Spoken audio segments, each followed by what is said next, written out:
In this video, I'm going to walk you through the product roadmap table templates in Google Sheets. They have one called prioritization and another called team list. But before we jump into that, if you do not have tables yet available in your sheets, and you'll see it here either under insert and tables, or if you right click and scroll down and see tables here. If you do not see that, make sure to check out the link in the description below to make a copy of this template for your own drive so you can start using this right away.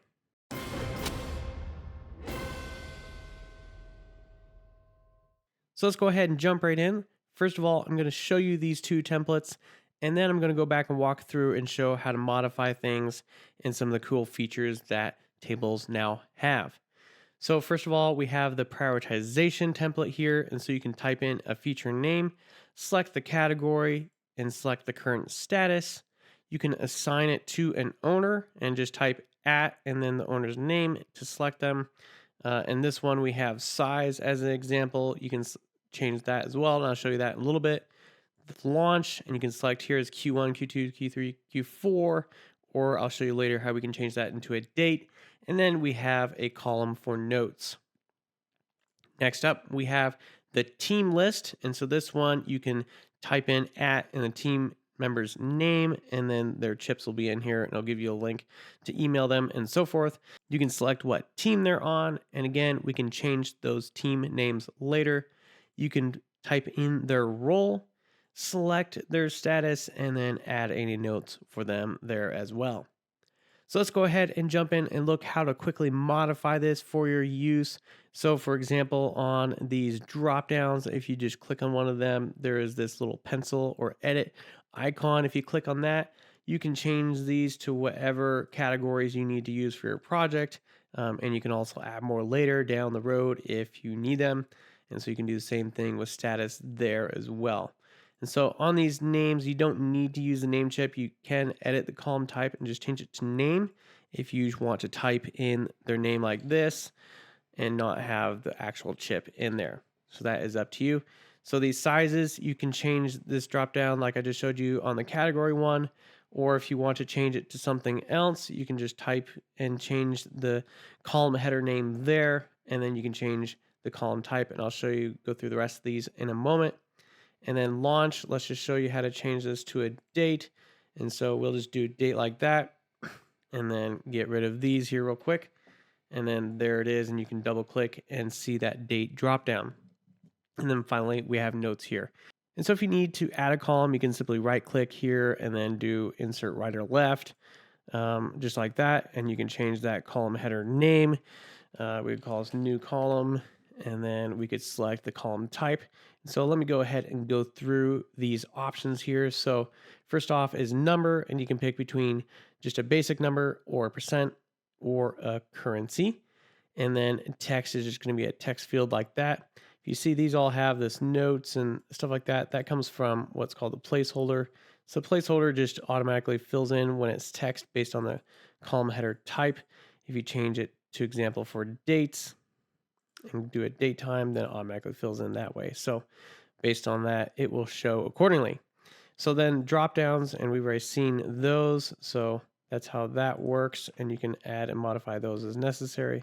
You can do a checkbox, and then you can do the smart chips, and we've kind of seen the people, and you can do files, finance. So like stock prices, places, you can tag a place, and then it'll have a link to the map or a rating. And so ratings are like this. They've released fairly recently where you can select ratings like that.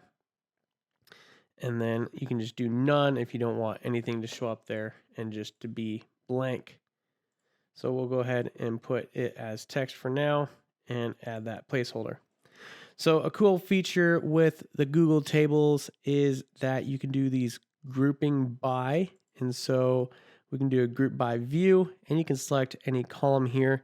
You can also do this from the column. So for example, if you want to group by status, you can group by column here. And then what it does is it throws each of those statuses into a block. And so it's not very obvious at the moment, but let's go ahead and add two more in here.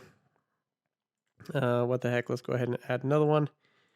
And then it's giving us a little warning here, out of sync. So these haven't yet gone into their sections, but if we click refresh, we can see that now they popped in there. And so we can go ahead and add blocked because he's feeling a little lonely by himself. And so there we go. Now we have them all grouped by status. So if you want to undo this view, you can either X out up here above. We can also save this view if you want to save it for later. So we could save this, call it group by status. And then now we can either exit out here, or we can go down here and exit view from there as well. So if we want to relook at that view, we can click on this views icon and then click group by status. And then similar to how the filter views worked, you can also add a filter on certain ones of these. So you could, for example, if you didn't want certain categories to show up, or you could select certain sizes you didn't want, or no blanks, something like that. You can set things like that, so that way you have a customized view. And then once you're good to go, you can just X out and look at it like this whenever you need to. So we've already shown you how to insert a new column. You can add a new column on the right hand side by just typing new call as well, and it will automatically bring it over. It will give you an error if there are duplicate column names, which brings up a related one. You can't leave it blank. If you do, it'll also give you an error. So let's go ahead and delete that for the moment. Go ahead and delete this one. And then let's look at what happens if we add some rows here. So we can add some more rows. And you can see it keeps applying that same thing there as well. So that's pretty neat. And then the last thing I want to do is show you how to reference these outside in some formulas. So for example, maybe we want to do a count on these. So we could do a unique, let's make sure we actually rename this real quick. So rename this table, we'll call it priority. And then over here, we can do unique. If I can get back in here again, priority, and it's kind of like a name range in that sense. One thing I didn't note is that if you, when you rename this, you can't have a space in there. If you try to put a space, it'll give you an error, and also cannot start with a digit or any special characters. So there are some restrictions on that, but we'll go ahead and do this. So one thing you'll notice is that this brought in everything, and so this is actually a reference to the table. What I need to do here is just a column. And so if I use this bracket, now I can see the different columns that there are. And so let's go ahead and pick status, and there I can see unique statuses, and then we could do a simple count ifs formula. And then now we'll just take our priority table, and then let's check the status and compare it to our A1 cell. And now we can see 2 there. Drag that down, and we can see we've got 2 in each. So it looks kind of duplicate there, but if we switch one around, we can see now we have 3 in progress and 1 not started. And so that's how you reference outside of the table to the table. Is you can use this notation here, where you have the table name and then the column name inside of those brackets. And you could use that in pretty much, as far as I know, pretty much any formula. So that is how that works. So that is it for today. I hope this was helpful for you guys. If so, make sure to like and subscribe. If you want to take a look at some of the other templates, you can take a look just using the tables here. If you do not have access to this, make sure to check out my other videos for a quick walkthrough and links to that in the descriptions of those videos. Thanks so much for watching. Have a great day.